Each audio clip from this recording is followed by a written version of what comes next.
changes.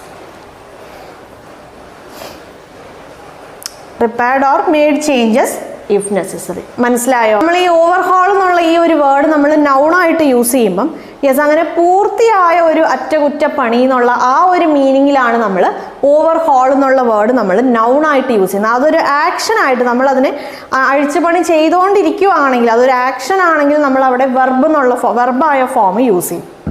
അതല്ല നമ്മുടെ ആ ഒരു എന്താ പറയുക ചെയ്യേണ്ട കാര്യങ്ങളൊക്കെ ചെയ്തിട്ടുള്ള ആ ഒരു ഔട്ട്പുട്ടിനെ കുറിച്ചാണ് നമ്മൾ സംസാരിക്കണതെങ്കിൽ നമുക്ക് എന്ത് പറയാം? യെസ് ഒരു അറ്റകുറ്റ പണി കംപ്ലീറ്റ് ആയി അല്ലെങ്കിൽ ഒരു അറ്റകുറ്റപ്പണി അവിടെ നടന്നിട്ടുണ്ട് എന്ന് പറയണം. ഒരു പൂർത്തിയായ ഒരു അറ്റകുറ്റപ്പണി എന്നൊക്കെ പറയുന്ന സിറ്റുവേഷൻസിൽ നമുക്ക് ഏത് വേർഡ് യൂസ് ചെയ്യാം? ഓവർഹോൾ എന്നുള്ള വേർഡിൻ്റെ നൗൺ ഫോം നമുക്ക് യൂസ് ചെയ്യാം. ഞാൻ 2 എക്സാമ്പിൾസ് എഴുതാം, എക്സാമ്പിൾ സെൻറ്റൻസസ് എഴുതാം. അപ്പോൾ നിങ്ങൾക്ക് കുറച്ചും കൂടെ കറക്റ്റായിട്ട് മനസ്സിലാവും. നോക്കിക്കോളൂ. The tax